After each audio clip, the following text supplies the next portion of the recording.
Bonjour à toutes et à tous de la part des éditeurs La Scuola et Hachette Fleu qui organisent aujourd'hui ce webinaire en direct pour les enseignants de français, principalement pour les enseignants de lycée, du biennio, de la Scuola Secondaria di Secondo Grado. Le webinaire, comme vous le voyez à l'écran, est consacré à la grammaire, à quoi ça sert, et on va vous parler de la grammaire dans le cadre des méthodes et des cours de langue française. Nous avons avec nous tout d'abord Maria Luisa Farinazzo qui nous parle depuis Brescia et qui en fait gère la partie technique de notre webinaire. Merci Maria Luisa. Bonjour, bonsoir. Et nous avons avec nous également depuis Turin Amandine Barthès. Bonsoir à tous, ravi d'être parmi vous. Et Amandine est la déléguée pédagogique. Je me présente, excusez-moi. Donc, je suis déléguée pédagogique Hachette Fleu, éditrice La Scuola pour l'Italie. Voilà, merci Amandine d'être avec nous aussi. Alors, quelques petites notes pratiques. Tout d'abord, pour ceux qui suivront le webinaire jusqu'au bout, recevront une attestation de participation par email dans les prochains jours. Vous recevrez également un lien pour regarder à nouveau le webinaire et ce mail pour le regarder à nouveau sera envoyé aux personnes qui se sont inscrites mais qui ne peuvent pas être présentes également. Et je voulais juste vous annoncer qu'au cours du webinaire, nous aurons des moments d'interaction qui seront faits à travers la plateforme Mentimeter. On vous donnera toutes les informations à l'écran, mais gardez près de vous votre smartphone si vous en avez un, parce qu'il va vous servir pour les interactions avec Robert Menant. Et voici donc Robert Menant, qui est avec nous ce soir et qui va justement nous parler de la grammaire en cours de français. Merci Robert, je te laisse te présenter. Bien, bonsoir à toutes et à tous. Je suis absolument ravi de vous retrouver pour ce webinaire. Je vais commencer par me présenter, bien sûr, pour que vous sachiez qui je suis et à quel titre j'interviens. Donc, je vais vous parler de la grammaire. Pourquoi? Bien parce que j'ai eu à aborder cette question à double titre. D'abord, en tant qu'enseignant, j'ai enseigné le français langue étrangère pendant plus de 20 ans auprès de publics très divers, grands adolescents et adultes principalement. J'ai été aussi responsable pédagogique dans un centre de langue qui était plus précisément à La Rochelle, en France, mais auprès d'un public étranger. Mais j'ai également eu aussi la chance de participer à l'écriture de plusieurs méthodes de français langue étrangère. La toute première, c'était Forum, le niveau 3 de Forum, et puis une autre que vous connaissez peut-être, qui est Taxi, Nouveau Taxi, qui avait été édité en Italie par Petrini à l'époque. Et bien évidemment, lorsqu'il a fallu rédiger cette méthode, la question de la grammaire se posait inévitablement. Voilà. Et puis, j'ai été amené aussi à animer assez souvent des formations auprès d'enseignants un peu partout dans le monde. J'ai souvent voyagé pour ça et je travaille aujourd'hui pour Hachette et notamment, je dirais dans le cadre d'animation de cette nature, comme aujourd'hui, pour animer ce webinaire avec vous. Voilà ce que je peux dire à peu près très brièvement pour me présenter. Et puisqu'on parle de... Pardon, excuse-moi Nicolas, je te redonne la parole. Non, merci d'être avec nous. Je voulais juste ajouter que tu nous parles en direct depuis Paris. Tout à fait, en direct de Paris. Mais cela dit, tout à fait partant pour venir vous retrouver en Italie quand vous voulez, voilà, dans un pays que j'adore. Alors, je continue. Je voudrais maintenant, puisqu'il est question de présentation, pardon. Voilà. Je voudrais que on parle de vous également, de manière, parce que j'aimerais savoir effectivement qui vous êtes, vous, qui nous écoutez, qui nous regardez actuellement. Et pour cela, je vais vous demander justement d'utiliser l'outil dont vous a parlé Nicolas au tout début de cette présentation. Donc, je vais vous demander de vous munir de votre smartphone et de compléter en fait un petit questionnaire qui vous est proposé ici sur cet outil qui est Mentimeter. Alors, je vais vous afficher le QR code que vous devriez voir apparaître sur votre écran. Vous pouvez soit scanner ce QR code ou sinon taper menti.com et le numéro qui figure devant vous. Et là, vous allez voir apparaître un questionnaire auquel vous allez répondre. Il s'agit de savoir dans quel type d'établissement vous enseignez en Italie. C'est intéressant de savoir voilà, où est-ce que vous enseignez.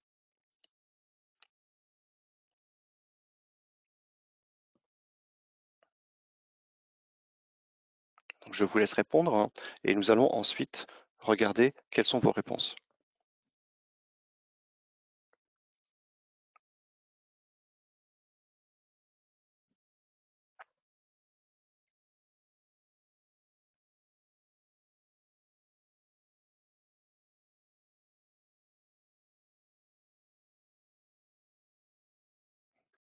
Robert, Oui, puis-je te demander d'afficher le QR code à nouveau? Oui, une le minute, s'il voici. te plaît? Merci. Voilà, vous pouvez flasher le code avec votre smartphone ou taper menti.com et entrer le code 44 09 90 22. Voilà.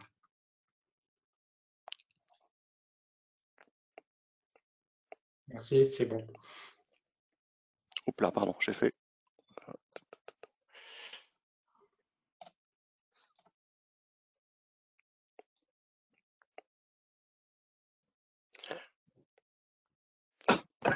Pardon. Alors, les choses se précisent.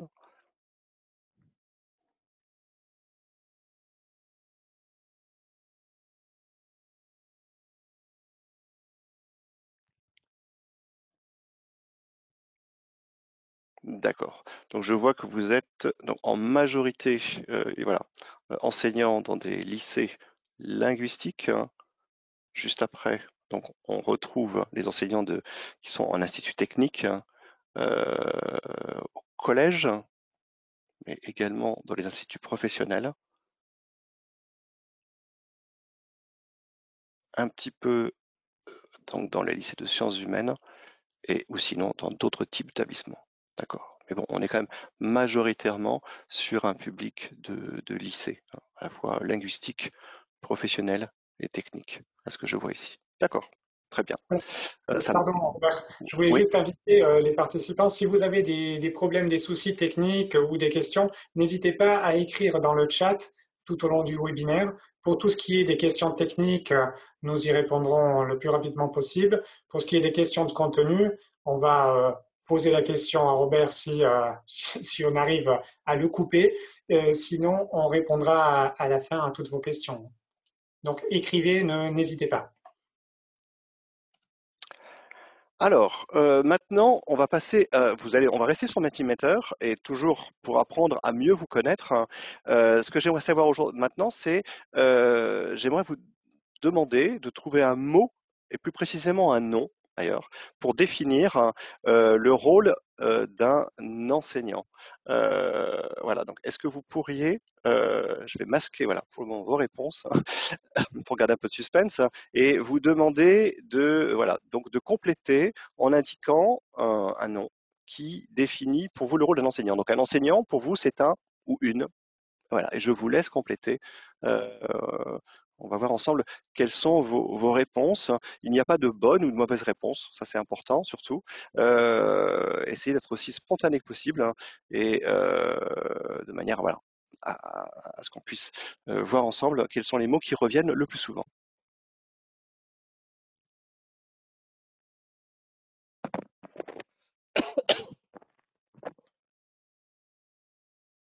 Je vais vous laisser pour ça une petite minute.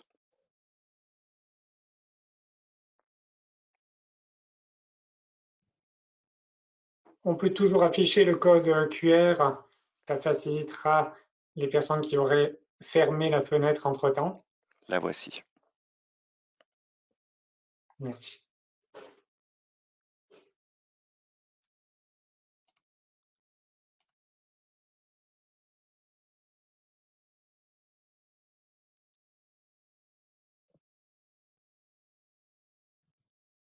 Alors, je vais afficher vos réponses.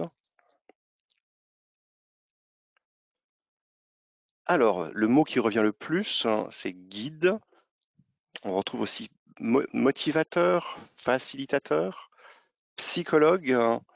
Alors, quoi encore? Créateur, exemple, animateur, expérimentateur, promoteur.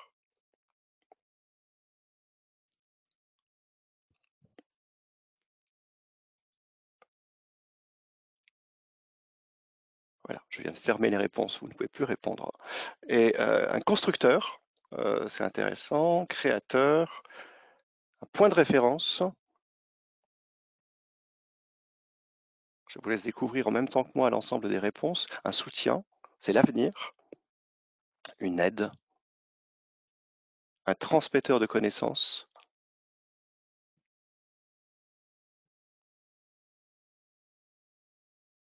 un promoteur de l'apprentissage. Très bien. Bon, pour le moment, je ne vais pas commenter ces mots. Nous y reviendrons plus tard, vous verrez à la fin de cette présentation. Je vais maintenant vous demander de répondre. Alors, voilà. Je vais maintenant, toujours dans le cadre de ces présentations, vous demander de répondre à un autre questionnaire qui consiste toujours à vous présenter. Vous verrez pourquoi et comment à l'issue de cette présentation. Cet autre questionnaire concerne le sujet de l'intervention aujourd'hui, à savoir la grammaire. Et ce qui m'intéresse maintenant, et ce à quoi j'aimerais que vous puissiez répondre, c'est j'aimerais que vous puissiez associer la grammaire à un objet et en expliquant pourquoi. C'est-à-dire que dans la réponse que vous allez faire, vous puissiez dire, voilà, la grammaire, c'est un ou une, je ne sais pas, quelque chose, parce que, voilà, et que vous puissiez expliquer avec peu de mots pourquoi vous avez choisi cet objet. Donc, je vous laisse répondre. Je vais afficher à nouveau le QR code si nécessaire, mais indiquez donc à chaque fois donc, à quel objet vous pensez. Encore une fois, il n'y a pas de bonne ou de mauvaise réponse. Soyez aussi spontané que possible et indiquez pourquoi, parce que. Donc, tout ça dans la même phrase.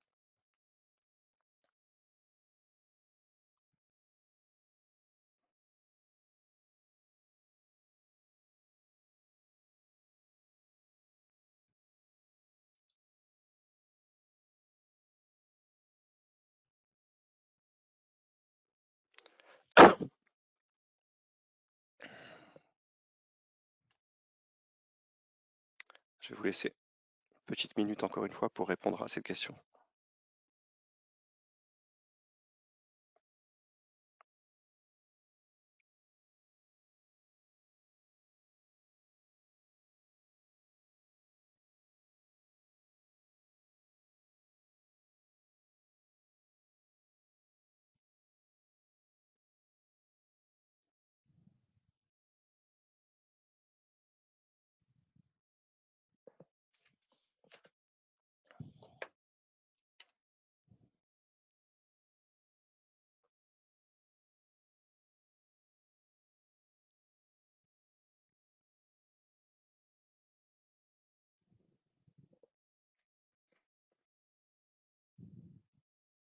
Alors, voyons quelles sont les réponses.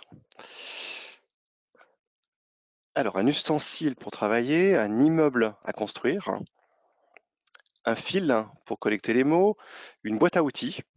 On peut en sortir les trucs qui nous servent pour bien utiliser la langue, une maison à construire pas à pas, une boîte des ustensiles, on revient un petit peu à l'idée de boîte à outils, un outil encore une fois indispensable pour enseigner, une boîte à outils, la boîte à outils revient souvent, un instrument, une lampe, parce qu'elle donne de la lumière, c'est une jolie image, ensuite un livre, parce que les règles s'y trouvent, un réseau de mots qui permet de communiquer, le tronc du langage,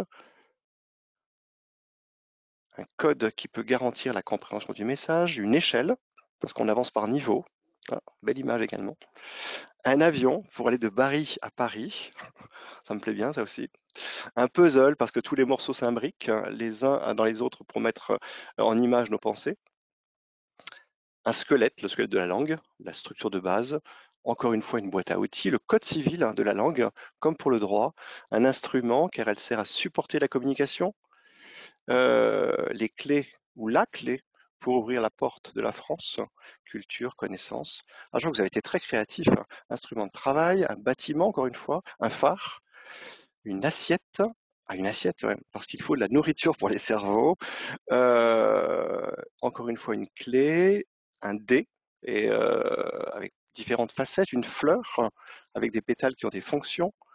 Euh, ah mais bon, alors je crois que je vais pas avoir le temps de voir finalement toutes vos propositions parce qu'elles sont vraiment très très variées et très intéressantes, hein. Euh, mais voilà, il y a des choses assez originales et intéressantes et puis des mots qui reviennent.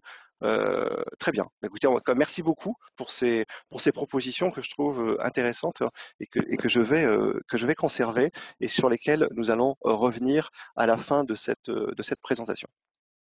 Alors, maintenant, revenons donc à l'image, voilà, cette image-là ensemble, hein, et donc à notre présentation d'aujourd'hui. Après vous avoir posé cette question-là, j'aimerais maintenant vous présenter le déroulé de cet atelier aujourd'hui. Dans un premier temps, qu'est-ce que nous allons faire? Nous allons d'abord aborder la grammaire, comme vous l'a dit Nicolas au début, dans le cadre du parcours d'apprentissage. Il ne s'agit pas ici de parler de la grammaire en soi ou comme une fin en soi, mais de la grammaire dans un parcours d'apprentissage. Et la question se pose alors de savoir quand, à quel moment la grammaire, quelle est la place de la grammaire en tout cas dans un parcours d'apprentissage. Ensuite, pourquoi? Hein, quelles sont les raisons qui justifient que l'on aborde la grammaire à un moment plutôt qu'à un autre? Ça, c'est un point que l'on verra ensemble ultérieurement. Comment? Bien sûr. Comment?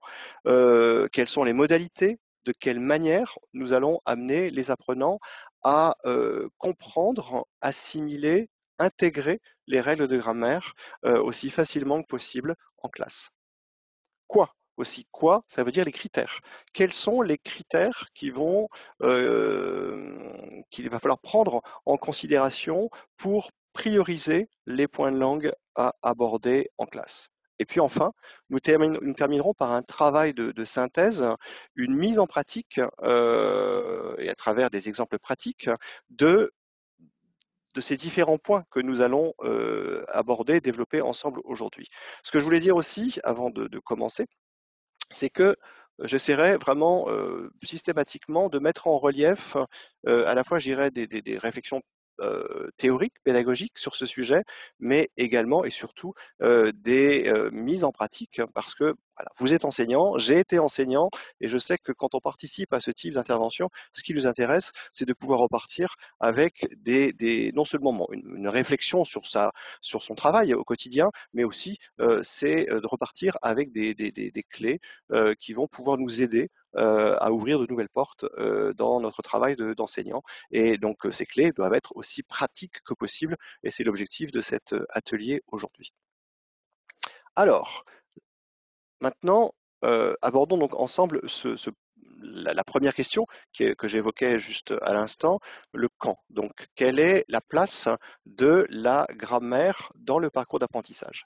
Et pour cela, je vais vous faire travailler un petit peu et je vais vous demander de prendre avec vous un papier, un crayon, un carnet de notes. Voilà, on ne doit pas passer pour cette activité à travers Mentimeter, mais juste simplement un papier, un crayon, puisque je vais vous demander de faire un petit travail euh, dès maintenant. Voilà. Vous avez ici, dans le désordre, les différentes étapes d'un parcours d'apprentissage. Je vais vous demander de classer ces différentes étapes du parcours d'apprentissage dans un ordre logique. Et pour cela, je vais vous laisser 1 minute 30. Je vais mettre même un chronomètre, voilà, pour cela. Donc, allez-y, tout simplement sur une feuille de papier. Je vous laisse donc mettre ces différentes étapes dans l'ordre.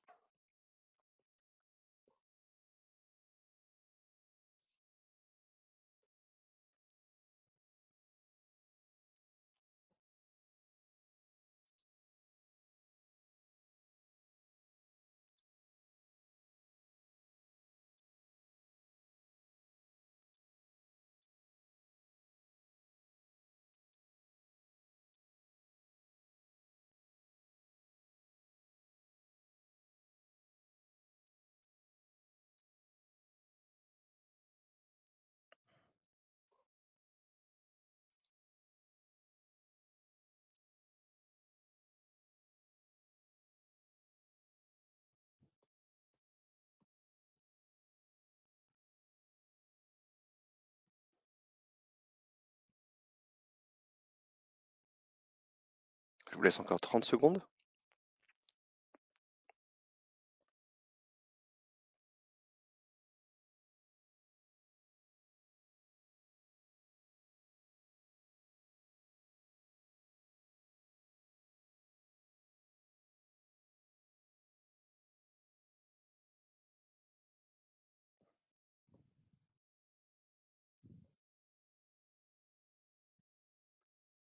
Très bien. Alors, voyons ensemble maintenant les réponses à la question que je viens de vous poser. Alors, donc, quelles sont ces différentes étapes? Vous voyez ici, à travers les codes couleurs, qu'on va avoir vraiment 3 temps forts, 3 moments importants. Dans un premier temps, vous le savez, en classe, nous proposons, en tant qu'enseignants, aux étudiants, aux apprenants, de partir de documents écrits ou documents sonores. Et à partir des documents qui vont être proposés en classe, au départ, donc, se fait un premier travail d'identification des documents. Donc là, dans les premières questions, on va demander aux apprenants, voilà, de quel type de document s'agit-il? Est-ce qu'il s'agit d'un mail? Est-ce qu'il s'agit d'une carte postale? Est-ce qu'il s'agit d'une interview à la radio? Voilà. Donc, le travail qui consiste d'abord donc à identifier le document qui est proposé à la classe. Ensuite, bien évidemment, on arrive à la seconde étape qui est l'étape de compréhension globale avec des questions assez générales sur le document qui permettent donc de travailler la compréhension, mais dans un premier temps de manière globale, puis dans un second temps, la compréhension de manière beaucoup plus fine, avec des questions plus précises qui vont amener à une compréhension beaucoup plus fine et donc finalisée du ou des documents qui sont proposés. Donc un premier travail d'accès au sens par rapport à un ou plusieurs documents qui sont proposés aux apprenants. De ces documents découle une deuxième étape qui va être l'étape dans un premier temps de conceptualisation, c'est-à-dire qu'on va aller de la compréhension finalisée vers la compréhension finalisée linguistique, donc une transition douce du sens vers la forme. Et puis ensuite, quand ce travail de conceptualisation est terminé, un travail de systématisation avec des activités de réemploi. Donc nous aurons l'occasion dans l'étape suivante de décrire plus précisément cette étape de conceptualisation. Donc je ne vais pas la développer maintenant, nous allons voir cela en détail juste après. Quand ce travail-là est terminé, le travail sur la langue, à ce moment-là, l'étape suivante, qui est très importante également, c'est l'étape de production, avec dans un premier temps la préparation de la production, qu'elle soit écrite ou orale, et ensuite la production elle-même, écrite et ou orale. Et enfin, un travail d'évaluation, de correction de la production ou des productions qui ont été faites, travail d'évaluation bien sûr en lien avec les objectifs pragmatiques et linguistiques de la leçon. Il arrive aussi parfois qu'il y ait une autre étape en amont de toutes ces étapes, qui est une étape de sensibilisation, qui peut parfois aussi aider les apprenants à comprendre les documents qui vont leur être proposés. Par exemple, avant d'aborder un document dans lequel il est question de vacances, par exemple, on peut demander en classe à nos élèves de dire, voilà, pour vous, le mot vacances, qu'est-ce que ça évoque? Certains vont dire le soleil, d'autres vont dire la mer, peut-être la neige, la campagne, je ne sais pas. Enfin bon, voilà, ça peut être une première étape, brise-glace, de sensibilisation à une thématique qui va permettre ensuite d'introduire les documents qui sont proposés et d'en faciliter l'accès. On retrouve donc ces 3 étapes importantes du parcours d'apprentissage ici. D'abord, les étapes d'accès au sens, du plus général vers le plus détaillé. Ensuite, le travail sur les formes linguistiques qui va être étroitement lié aux étapes précédentes. Et enfin, l'étape de production ou les étapes de production. Donc, 3 temps. Comprendre, systématiser, agir. Et donc, on voit bien ici où s'intègre la grammaire dans ce parcours d'apprentissage pour répondre à la question énoncée précédemment. Voilà, donc la grammaire vraiment est pile ici, je dirais, au milieu de ce parcours d'apprentissage, à mi-chemin entre la compréhension, l'accès au sens et la production. Alors, je vous ai indiqué comme ça pour information aussi, mais on y reviendra plus tard, hein, d'où est extrait ce schéma. C'est un schéma que j'ai extrait hein, d'un ouvrage qui s'appelle Oral et gestion du tableau ou Écrit et gestion du tableau, ouvrage dont les auteurs sont Martin Stierman et Emmanuel Daille, mais j'aurai l'occasion d'y revenir plus tard. Donc voici donc quelles sont les différentes étapes du parcours d'apprentissage et qui va être, je dirais, ce parcours va être le fil conducteur de ce que je vais décrire ultérieurement. Alors pourquoi? Qu'est-ce qui justifie que l'on aborde la grammaire à ce moment-là particulièrement? Et pourquoi, à la limite, on ne va pas aborder la grammaire dans un premier temps? On aurait pu se dire, à la limite, dans un parcours d'apprentissage, je considère que je vais d'abord commencer par la grammaire et après seulement, je vais parler on va, je dirais, travailler sur des documents et faire le travail de compréhension avant d'aller vers la production. Bon, on imagine difficilement commencer par la production. Alors pourquoi? Pourquoi commencer, enfin en tout cas pourquoi intégrer la grammaire à ce moment-là, particulièrement dans un parcours d'apprentissage? Ben, pour cela, j'aimerais m'appuyer sur une citation d'une dame qui s'appelle Jeanine Courtillon, que certains ou certaines d'entre vous ont peut-être connue, qui est une linguiste hein, qui a beaucoup travaillé sur l'acquisition du français en tant que langue étrangère hein, et voilà, et qui a dit cette phrase très juste, qui a dit voilà, que l'opération la plus efficace et la notion d'efficacité est importante, c'est la découverte de la règle dans le contexte et grâce au contexte. Et cette remarque de Jeanne Cortillon s'appuie bien évidemment sur des recherches en tant que linguiste, mais également sur une expérience en tant qu'enseignante. Et j'avoue que moi-même, en tant qu'enseignant, j'ai pu expérimenter que le fait d'aborder les règles de grammaire dans le contexte et grâce au contexte, c'est beaucoup plus efficace que si on aborde la grammaire de manière complètement détachée de tout contexte. Alors, qu'est-ce que cela signifie ou comment cela se traduit? Ça veut dire que dans un premier temps, on va amener les apprenants à observer des formes en contexte. Observer, ça peut vouloir dire lire, ça peut vouloir dire aussi écouter. Hein. Donc les formes en contexte peuvent être aussi bien écrites qu'orales. Donc ça peut être dans un cas comme dans l'autre. Ensuite, à partir de l'observation de ces formes, on va amener les apprenants à faire des hypothèses. Et à partir de ces hypothèses, à formuler une règle. Voilà. Donc, ce travail-là, c'est vraiment un processus de découverte et de compréhension des règles que l'on va développer chez l'apprenant. Et pourquoi passer par ce processus? Parce que ce processus va aider les apprenants non seulement à comprendre les règles de grammaire qui sont abordées pendant le cours, mais également à les mémoriser. Voilà. Ça, c'est quelque chose qui est extrêmement important en termes dans le processus, en tout cas de mémorisation.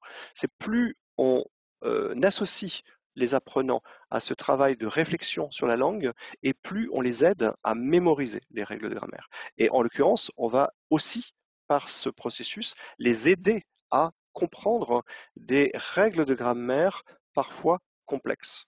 Et vous le savez, le français, pour ça, peut être une langue considérée comme difficile par les apprenants. Donc notre rôle, ça va être à travers cette démarche, en tout cas, de rendre des règles de grammaire a priori complexes aussi simples que possible. Et ça, c'est donc ce qu'on appelle donc, le travail de conceptualisation, hein, qui va partir donc des observations pour aller ensuite vers la formulation d'une règle. Et bien évidemment, tout ça, on va voir ensemble de manière pratique comment cela se met en place.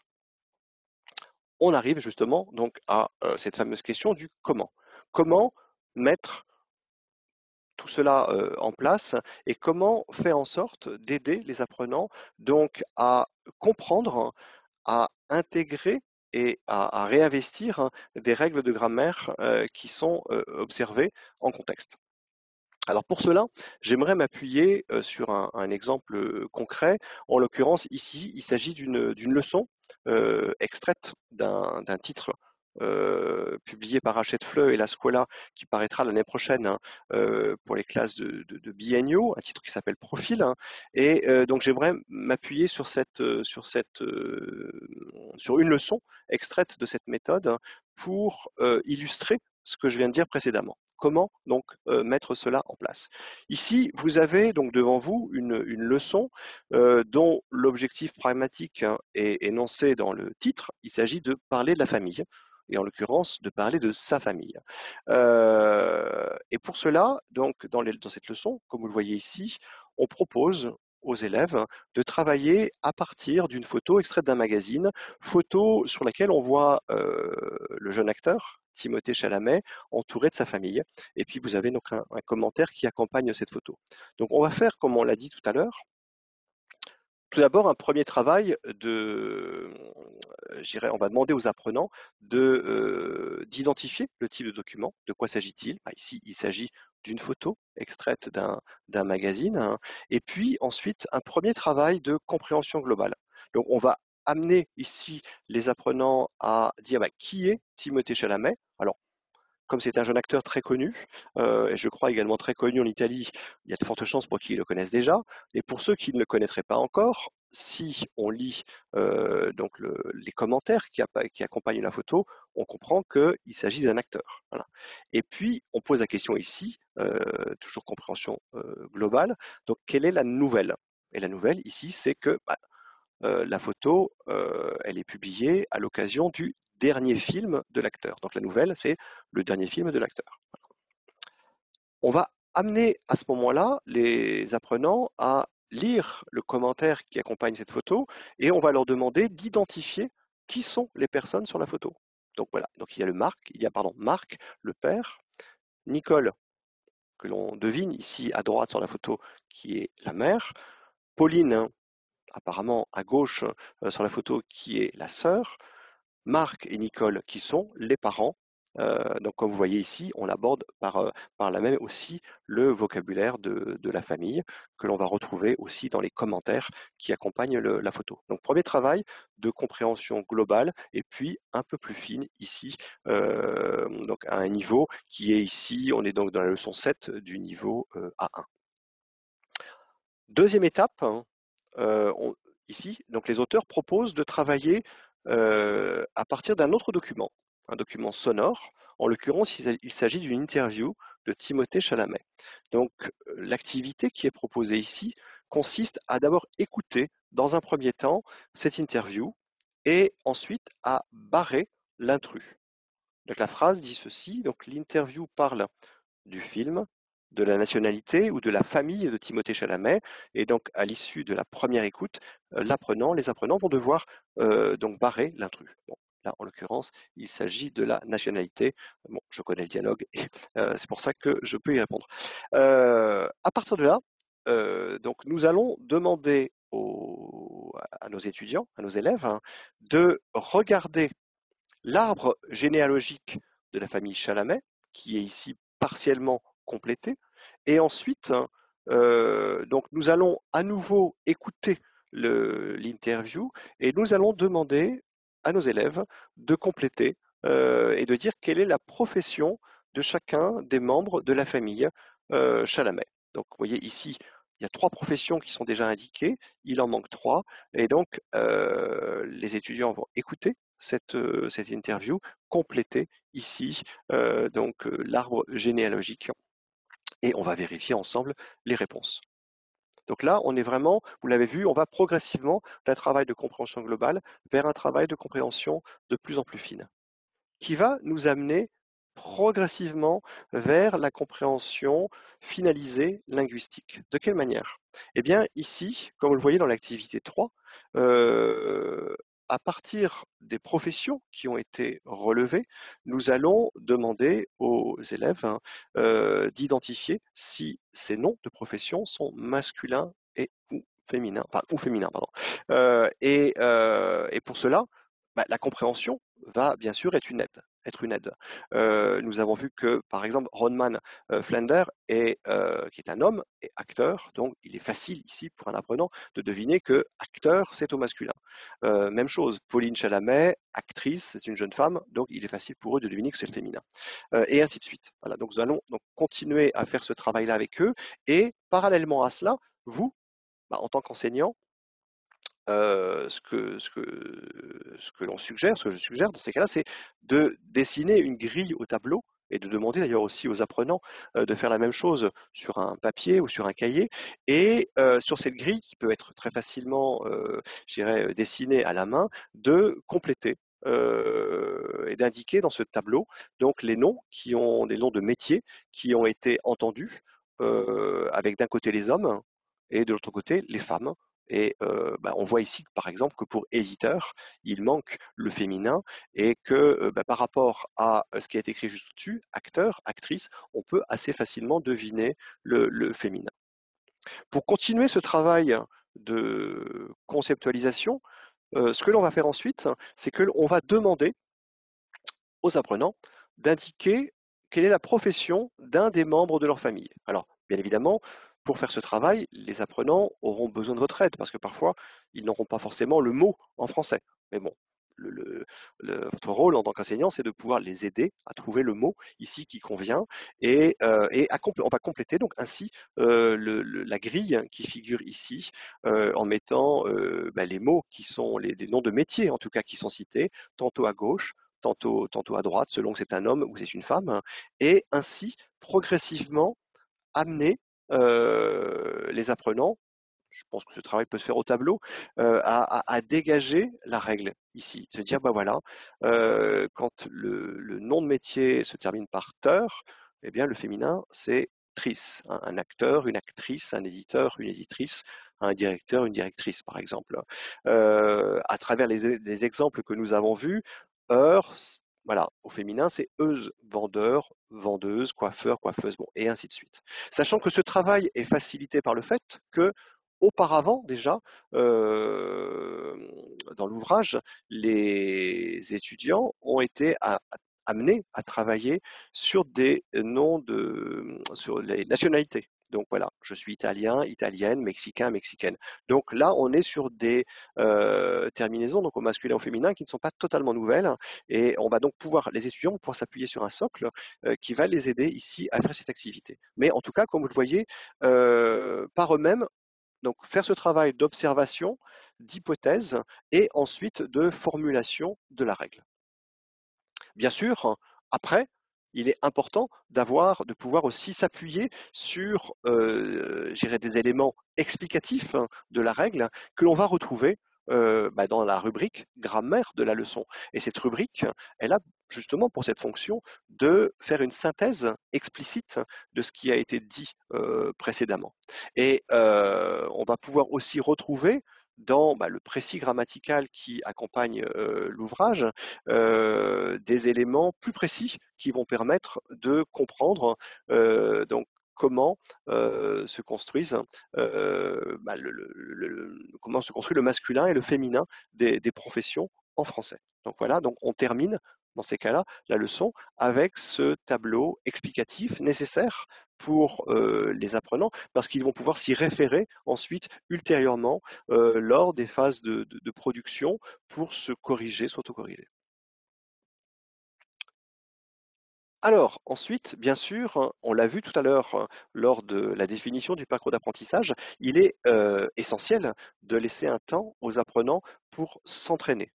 Pourquoi? Parce que, bien sûr, il est extrêmement important que ceux-ci puissent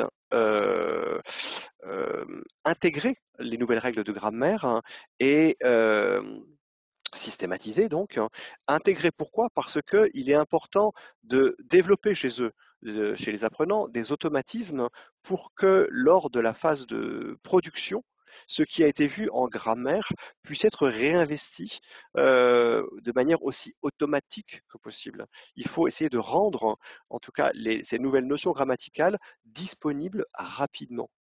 J'irais presque immédiatement. C'est un objectif un petit peu ambitieux, mais voilà, de manière à ce que la phase de production qui va suivre puisse se faire dans les meilleures conditions possibles. Donc bien sûr, il faut pour cela passer par un travail de systématisation à travers des activités d'entraînement en grammaire, en vocabulaire aussi, ici pour justement la question des professions. Et ça, c'est un élément indispensable, bien sûr, à la phase d'appropriation des notions linguistiques. Travail qui va pouvoir se faire aussi, bien sûr, ça c'est tout le principe de la démarche en spirale, hein, qui va se faire à plusieurs moments du parcours d'apprentissage et voilà, une même notion grammaticale étant abordée à plusieurs moments différents du parcours d'apprentissage. Dernière phase, on l'a vu tout à l'heure à travers la frise présentant le parcours d'apprentissage. Il s'agit maintenant de produire, d'agir. À ce moment-là, par rapport à l'activité qui a été proposée précédemment, donc les auteurs ici proposent aux apprenants de préparer l'arbre généalogique, hein, soit de leur famille ou bien d'une famille célèbre ou imaginaire. C'est toujours important de laisser le choix aux élèves, hein. Tous n'ont pas forcément envie de parler de leur famille, hein. Et voilà, et de présenter à ce moment-là cet arbre généalogique, hein, à leurs camarades de classe en petits groupes. Voilà. Donc sur le même modèle que ce qui a été développé précédemment avec Timothée Chalamet, de dire ben voilà, et donc présenter oralement cet arbre généalogique en indiquant à chaque fois quelle est la profession des personnes qui sont citées dans cet arbre généalogique. Et puis, voilà. Donc ça, c'est une première étape de production à l'oral, hein, et donc de réinvestissement aussi, hein, de tout ce qui a été vu précédemment. Deuxième étape possible, hein, une étape dans ces cas-là de production écrite, hein, qui consiste à choisir une photo. Alors soit une photo de famille, hein, ou bien une photo de famille célèbre. Et donc on demande ici aux apprenants de décrire, hein, quelles sont les personnes sur la photo et qui elles sont par rapport à la célébrité. Bon, ici, par exemple, je suis parti d'une photo de Rihanna et qui est entourée de quelques-uns des membres de sa famille. Et donc, bah, imaginons si j'étais élève, je décrirais ici donc Rihanna et les personnes qui l'entourent en indiquant à chaque fois quelle est la profession de chacune de ces personnes. Donc voilà comment, donc à travers ces deux activités de production, on va amener les apprenants à réinvestir immédiatement donc le travail qui a été fait précédemment. Donc de manière résumée, on voit dans cette leçon, vraiment, on retrouve dans cette leçon les trois étapes, hein, décrites précédemment. La première étape qui consiste à comprendre et à aller donc de la compréhension globale vers une compréhension finalisée, puis finalisée linguistique, donc la conceptualisation. Ensuite, le travail de systématisation qui va se faire aussi grâce à l'aide du tableau de grammaire qui apparaît ici. Et puis, et ça c'est indispensable, hein, le travail de production qui amène les apprenants à réinvestir, hein, ce qui a été vu précédemment et ce qui va aussi leur permettre d'évaluer si les objectifs ou si l'objectif pragmatique de la leçon et les objectifs linguistiques de la leçon sont atteints. L'objectif pragmatique ici, c'est de parler de la famille. Donc, est-ce que je suis capable, à la fin de cette leçon, de parler de ma famille, hein, et est-ce que je suis capable de réinvestir, hein, les outils linguistiques qui ont été mis à ma disposition et qu'on a vus ensemble, hein, est-ce que je suis capable de les réinvestir, hein, pour parler de ma famille? Donc, est-ce que je suis en capacité de dire quelle est la profession des personnes de ma famille? Voilà, donc c'est ce qui va permettre de faire ce travail d'évaluation. Donc voilà comment cette démarche-là va pouvoir se mettre en place dans cette activité, dans cette leçon ici, qui consiste à parler de la famille. Alors maintenant, ce que j'aimerais pouvoir aborder avec vous, c'est la question du quoi, la question des critères. Parce que cette question des critères, elle est importante. Sur quels critères, quand on parle de grammaire, est-ce que l'on va définir les priorités en classe? Ça, c'est une question essentielle à se poser aussi quand on parle de la grammaire. Et bien bien sûr, il y a de multiples critères qui entrent en ligne de compte, hein. Un des premiers critères, pas forcément, enfin, je veux dire, dans l'ordre, c'est bah, déjà le niveau de l'élève. Quel est son niveau acquis au moment de la leçon? Donc, quels sont les prérequis et quel est le niveau à atteindre. Ça, c'est un élément à prendre en considération, bien sûr, pour définir les priorités en termes de grammaire. Un des points importants aussi, c'est la question de la fréquence, voilà, de l'utilité. Donc, voilà. Est-ce que les points de grammaire que je souhaite aborder aujourd'hui en classe avec mes élèves, est-ce qu'ils vont être utiles, est-ce qu'il va pouvoir les réinvestir rapidement? Hein, je me souviens, petite anecdote, hein, quand j'étais enseignant, j'avais une classe de niveau C1 d'un de mes étudiants qui un jour, en plein milieu du cours, m'avait interrompu et m'avait demandé, il m'a dit Robert, quel est le subjonctif imparfait du verbe s'asseoir? J'aurais pu lui répondre directement, mais je préférais lui demander pourquoi est-ce qu'il me posait cette question. Bon, je pense qu'en l'occurrence, c'était pour me coincer, pour savoir si j'avais la réponse, mais surtout, quelle était l'utilité de la réponse. Est-ce que, je lui ai demandé, quand est-ce que tu penses pouvoir réutiliser cette information? Est-ce que, voilà, à un moment, tu souhaites devenir écrivain de langue française, puisque, a priori, c'est le seul moment où tu vas pouvoir utiliser un subjonctif imparfait. Donc, se poser la question de l'utilité ou de la fréquence de cet usage.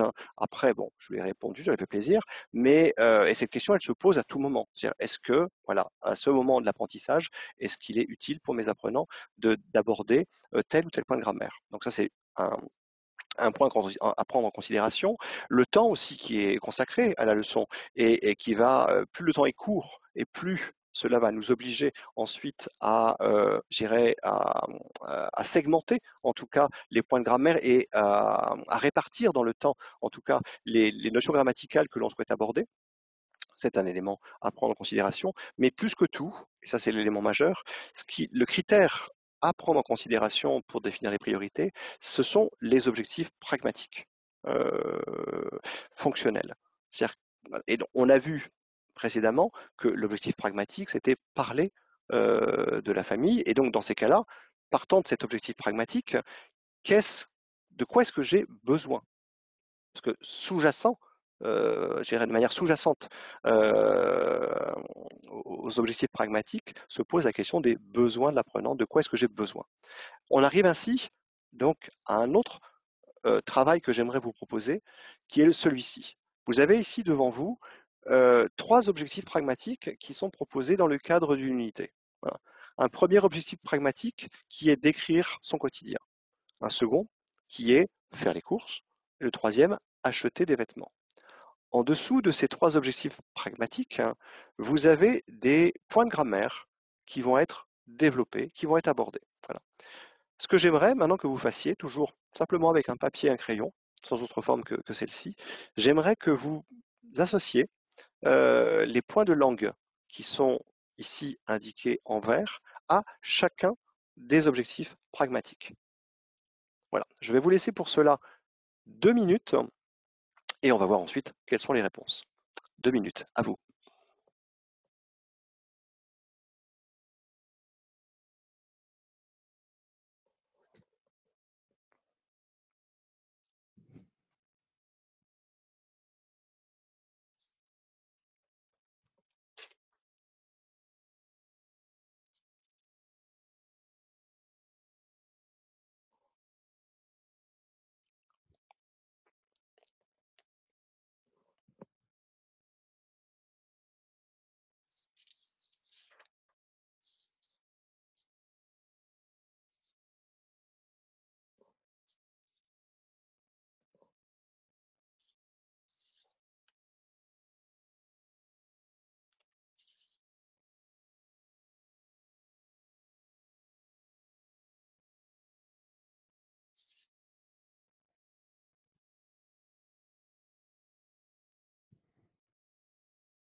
vous reste 30 secondes.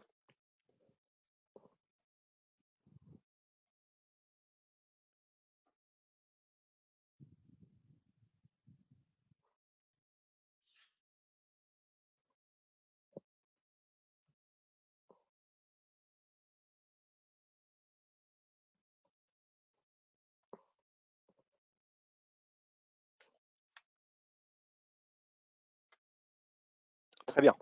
Alors, je vous propose maintenant de regarder ensemble les réponses à cette question que je viens de vous poser.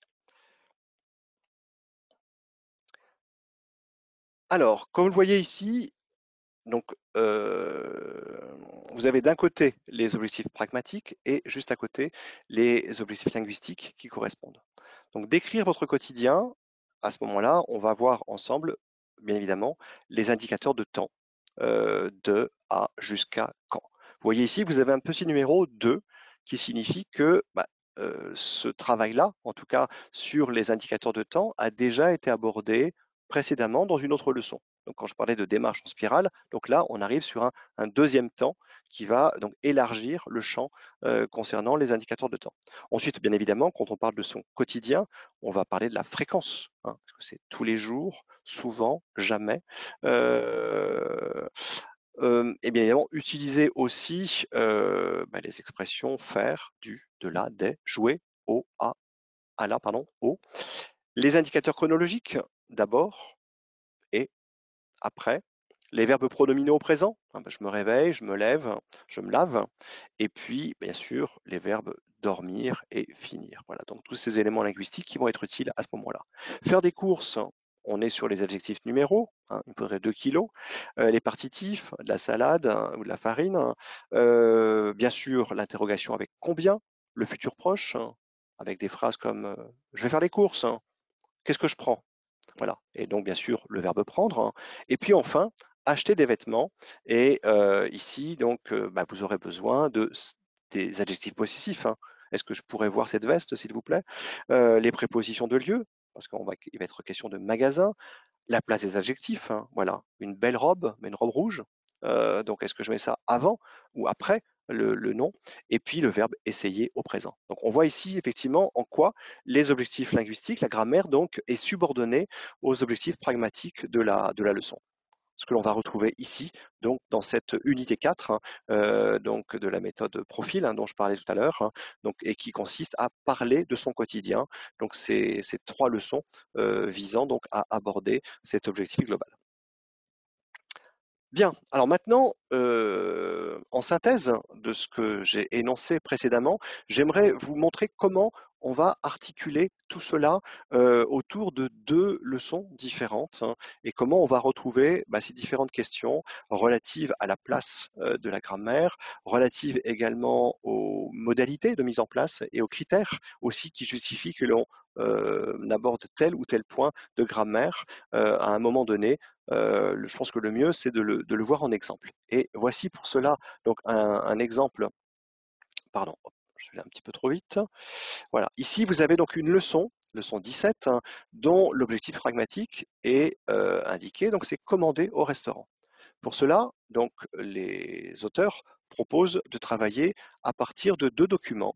Un premier document, document 1, donc, qui est le site internet d'un restaurant, l'ancienne gare, et deuxième document qui est le menu de ce restaurant.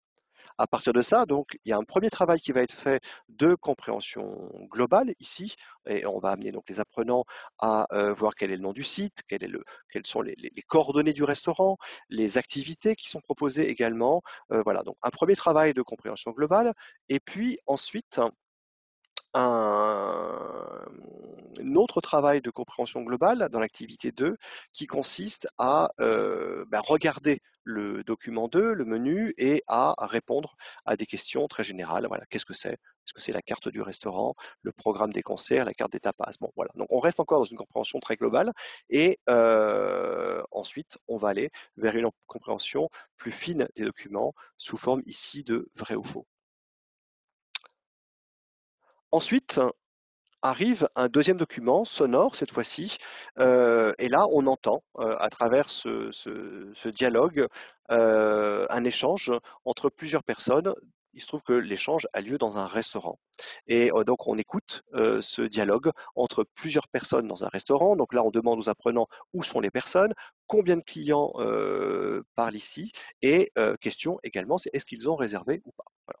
Et là, on va donc leur demander, grâce au support qui a été travaillé précédemment, à savoir le menu, on va demander donc aux élèves de souligner sur l'ardoise le choix des clients, le choix qui a été fait. Donc voilà, on est encore dans un travail, sur un travail de compréhension, à la fois compréhension écrite ici via le menu, mais aussi compréhension orale globale à travers donc les questions qui sont posées ici suite à la première écoute du dialogue. À ce moment-là, on va amener les apprenants à écouter, à réécouter le dialogue et à classer ensuite les phrases qui figurent ci-dessous selon qu'elles sont dites par le serveur ou par les clients. Donc, par exemple, la phrase « Vous avez choisi ?» Voilà. Qui dit ça? Est-ce que c'est le serveur ou est-ce que c'est le client ou la cliente? Là, en l'occurrence, c'est le serveur. Vous avez réservé? Le serveur. On peut avoir la carte, s'il vous plaît?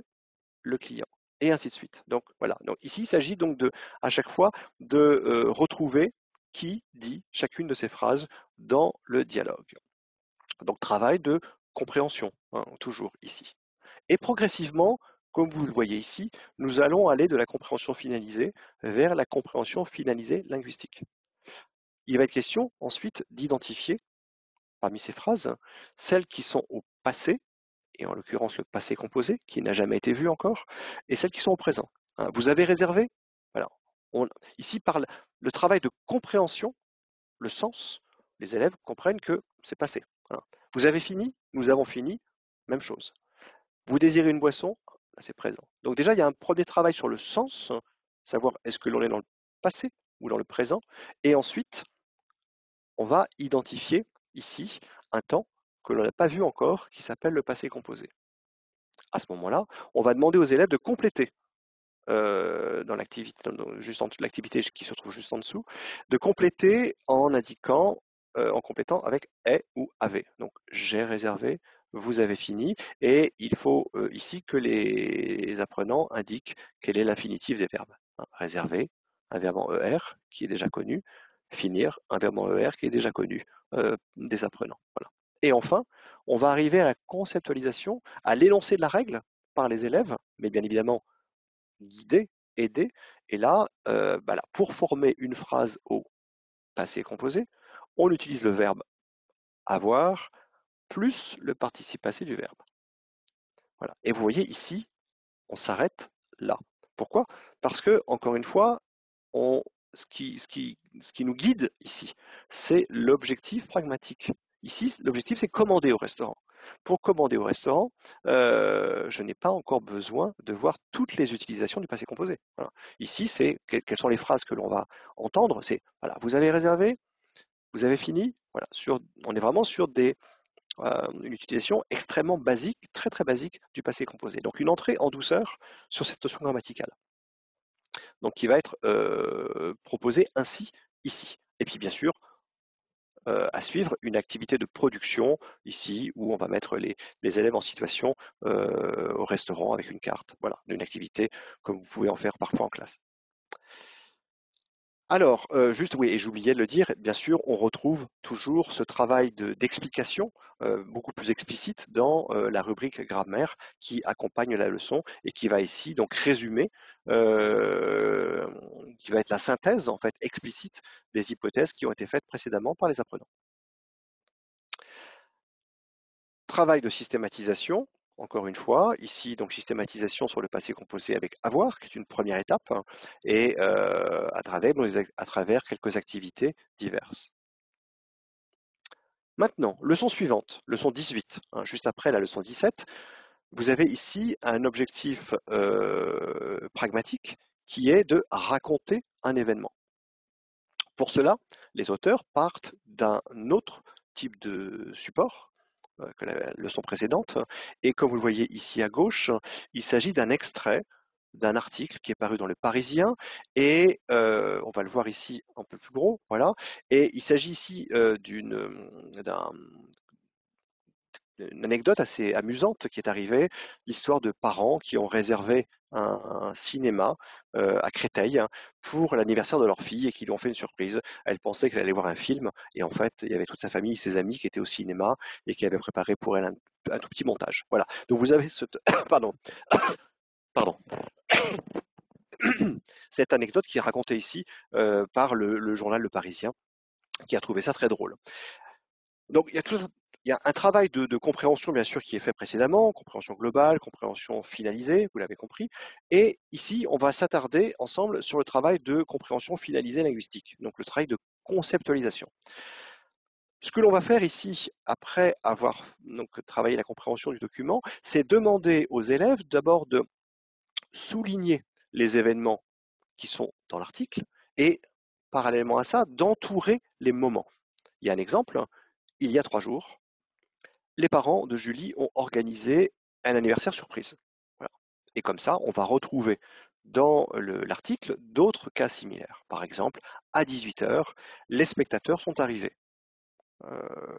Julie est arrivée avec ses parents à 18h10. Voilà. Donc, à chaque fois, donc, repérer les événements, mais également entourer les moments qui sont très très précis et qui permettent de situer ces événements.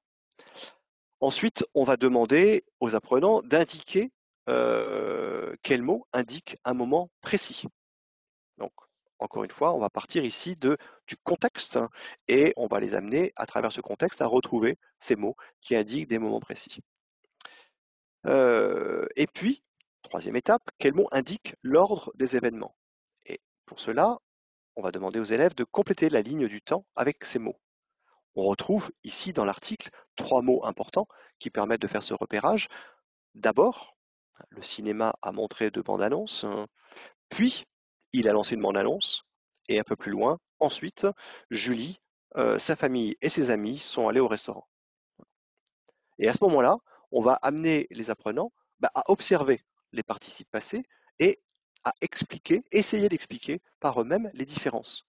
Et là, on a listé ci-dessous quelques items.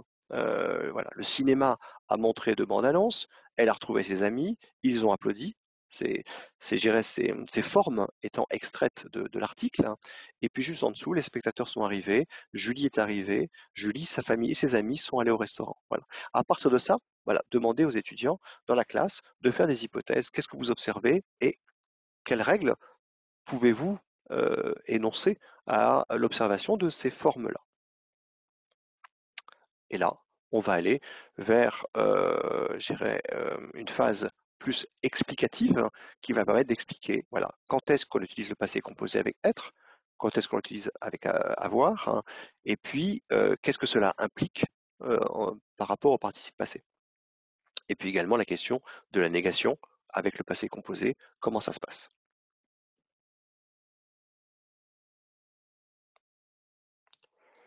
Bien sûr, on retrouve après un travail de systématisation qui va permettre d'intégrer, d'assimiler, mémoriser les nouvelles règles qui ont été vues pendant la leçon.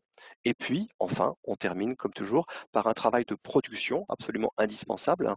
Et ici, il s'agit de raconter une surprise. Un petit peu sur le même modèle, on va demander aux élèves de penser à une vraie surprise qui leur a été réservée un jour, une fois dans leur vie, et puis d'en imaginer une fausse. Voilà. Et ainsi, on va leur demander ensuite de raconter, d'abord à 2, et puis ensuite en groupe, ces 2 surprises, une vraie, une fausse, et il faut que la classe dise, voilà, est-ce que ils y croient? Est-ce qu'ils n'y croient pas? Est-ce que c'est vrai? Est-ce que c'est faux?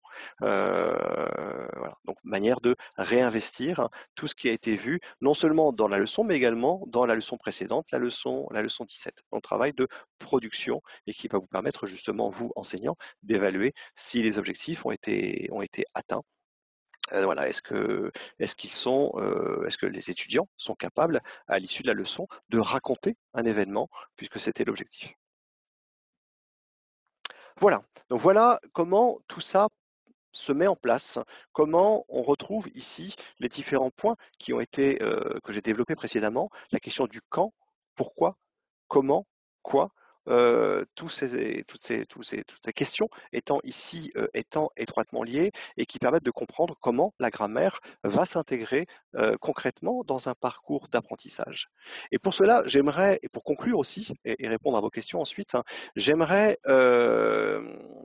revenir sur les questions que je vous ai posées au départ. Vous vous souvenez, je vous ai demandé quel était le rôle d'un enseignant et je vous ai demandé aussi d'associer la grammaire à un objet. Et c'est par ça que j'aimerais conclure. Le rôle de l'enseignant, vous l'avez indiqué à travers les mots que vous avez proposés tout à l'heure. Vous avez, je me souviens que le mot qui revenait le plus, c'était guide, aide. J'ai vu aussi le mot facilitateur, qui est un mot que j'aime beaucoup et qui, pour moi, résume le mieux ce qu'est un enseignant, ce que doit être un enseignant.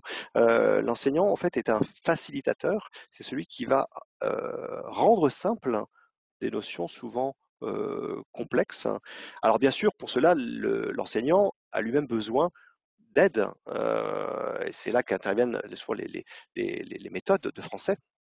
Une méthode, normalement une bonne méthode de français, doit faciliter le travail de l'enseignant et l'enseignant à son tour va pouvoir faciliter le travail de l'apprenant. Donc en tout cas, voilà, l'enseignant c'est celui qui va donner des clés pour que les apprenants comprennent, assimilent, intègrent, réinvestissent des notions souvent complexes.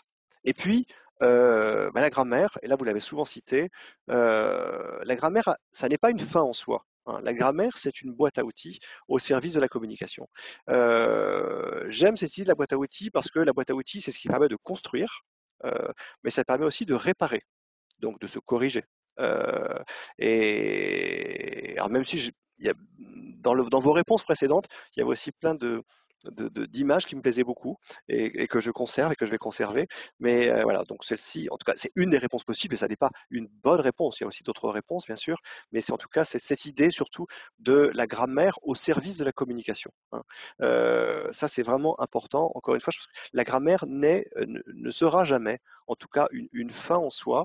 Je suis moi-même une des victimes de ce système en allemand où voilà, je maîtrise aujourd'hui encore très très longtemps après des éléments précis du système grammatical allemand et je suis incapable de communiquer. Voilà, donc preuve que la grammaire ne peut pas être une fin en soi, mais un outil doit être un outil au service de la communication. Et l'enseignant donc intervient ici par rapport à la grammaire comme un facilitateur, celui qui va rendre simple des notions complexes. Voilà. Alors, pour terminer, je voudrais juste aussi citer très rapidement les ouvrages sur lesquels je me suis appuyé pour préparer cet atelier aujourd'hui. Il y a 3 ouvrages de référence que je vous conseille d'ailleurs si jamais ça vous intéresse. Un premier qui est Élaborer un cours de FLE de Janine Courtillon, publié aux éditions Hachette FLE. Un deuxième qui est Faire classe en FLE, une démarche actionnelle et pragmatique de Evelyne Rosen, Klaus Reinhardt et Jean-Pierre Robert, et un troisième qui a été rédigé par Gérard Vignier qui s'appelle La grammaire en FLE. Voilà, donc 3 ouvrages de référence, et puis 3 autres également. 2 que j'ai cités tout à l'heure, hein. Donc il y a écrit et gestion du tableau, oral et gestion du tableau, donc de la compréhension à la production, des ouvrages qui ont été réalisés par Martin Stierman et Manuel Daille, qui sont ouvrages extrêmement intéressants pour avoir une réflexion à la fois théorique et pratique sur l'enseignement. Et puis les leçons que sur lesquelles je me suis basé aussi pour illustrer mon propos aujourd'hui sont extraites donc de la méthode que vous voyez ici, Profil, qui est une méthode qui paraîtra donc l'année prochaine en Italie pour le biennio. Donc voilà ces références bibliographiques. Il ne me reste plus qu'à vous remercier maintenant pour votre attention et voilà, et je suis disponible pour répondre à vos questions si vous en avez. Merci. Merci à toi, Robert. Nous avons quelques questions en effet, mais avant de te passer les questions, je voulais revenir sur les métaphores liées à la grammaire. Tu as repris la métaphore de l'outil, mais moi, la métaphore de la fleur, de la lampe et de l'arbre, moi, je les garde comme des j'ai images adoré. Non, qui c'est vraiment resteront. bien. Ça donne vraiment l'idée que qu'avec la grammaire, il y a la vie aussi qui va avec. Il n'y a pas que Ouais. une langue stérile.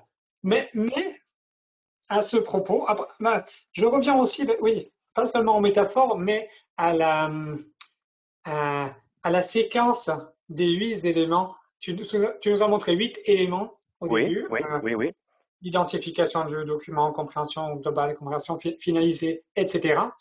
Et je me rappelle de cette diapo lorsque je lis une question, deux questions en fait, de Monsieur Dissom qui nous demande, mais donc, alors, quelle est la place de la grammaire? Première question. Deuxième question, quelle est la priorité qu'il faut donner à la grammaire? Et est-ce que la grammaire est plus importante que la communication? Voilà, donc quelle est la place de la grammaire? Où est-ce Bah, qu'on la... la place de la grammaire, je pense que j'y ai répondu pendant cet atelier. La place de la grammaire, elle est centrale à tout point de vue parce qu'elle est centrale dans le parcours d'apprentissage, parce qu'elle se trouve entre l'accès au sens et la phase de production. Euh, donc en ça, elle est centrale, hein. Ensuite, il ne s'agit pas de... il est difficile de raisonner en termes de priorité. Qu'est-ce qui est plus important, la communication ou la grammaire? Ce qui est évident, c'est que lorsqu'on apprend une langue, on apprend une langue avant tout pour communiquer. C'est l'objectif de l'apprentissage d'une langue. Quand j'apprends une langue, je veux communiquer. Voilà. Mais pour bien communiquer, j'ai besoin d'outils et j'ai besoin de la grammaire. Parce que si je ne maîtrise pas bien la grammaire, je peux me faire comprendre. On peut se faire comprendre en faisant pas mal de fautes, pourquoi pas, mais on peut aussi ne pas se faire comprendre du tout parce qu'on maîtrise très très mal la grammaire. Voilà. À commencer par exemple par l'ordre logique des mots dans une phrase. Si je ne maîtrise pas ça en grammaire, si les mots sortent dans le désordre, dans ces cas-là, il est absolument impossible de comprendre ce que je vais dire. Donc, il est bien évidemment que la grammaire, elle est indispensable pour bien communiquer. Elle n'est pas plus importante que la communication. Elle est, elle est aussi, pour moi, je reviens, elle est au service de la communication. Voilà. C'est, c'est comme ça que je conçois la grammaire. Et c'est pour ça d'ailleurs que j'ai repris l'idée de la boîte à outils. Merci, merci. Donc, une grammaire au service de la communication. Merci. Euh, voilà, donc, il me semble que nous n'avons pas d'autres questions si je ne me trompe pas. Et donc, si c'est tout, enfin, s'il n'y en a pas d'autres questions, je rappelle à tous les participants que vous recevrez l'attestation de participation dans les prochains jours via email, ainsi que l'enregistrement de notre rencontre d'aujourd'hui. Alors, vous aurez l'enregistrement et ce sera là que vous pourrez revoir tous les contenus que nous avons affichés à l'écran. Donc, c'est à travers l'enregistrement que vous pourrez réécouter et revoir en même temps tout ce tout ce que Robert a montré à l'écran pour soutenir son discours. Alors, nous avons quelques réactions, c'est ça, je suis d'accord, hein, par rapport à de Madame Simara qui souligne, je crois, la position par rapport au rôle de la grammaire en tant qu'outil au service d'eux. Donc, merci, merci d'exprimer votre accord également. Et, Est-ce qui, j'espère, en tout cas, répond à la question qui était l'intitulé de ce webinaire. La grammaire, à quoi ça sert? Voilà, c'est ça. C'est encore une fois un outil au service de la communication. très bien. Euh, Amandine, est-ce que tu veux ajouter quelque chose?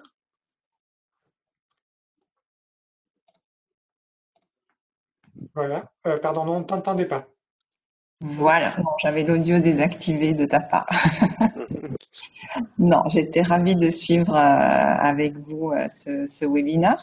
J'espère vous revoir bientôt dans vos écoles et à l'occasion avec Robert en Italie, que j'invite très vivement à venir nous voir. Avec plaisir, avec plaisir. Madame Dellan nous écrit, on n'a pas de questions parce que tout était très clair. Ah. C'est parti. C'était Merci. la question que je me posais. Je me dis, s'il n'y a pas de question, s'il y a deux options, ou bien c'est clair, ou c'est très très clair, ou bien c'était tellement assommant que là, du coup, il n'y a plus de questions du tout. Voilà, donc j'espère que c'est la première option. Non, je crois pas parce que l'interface nous dit si les participants sont encore là et tout le monde est toujours là depuis le début jusqu'à la fin. Donc, il ne me reste qu'à remercier tous les participants, remercier Robert Menant, Amandine Barthès et Maria-Louisa Farinazzo à la technique. Vraiment, merci et à très bientôt sur nos sites internet achetefleu.com, lascolasei.it pour toutes les nouveautés et toutes les informations sur les prochaines rencontres avec vous. Merci et à très bientôt. Merci à vous. Merci pour votre attention. Merci.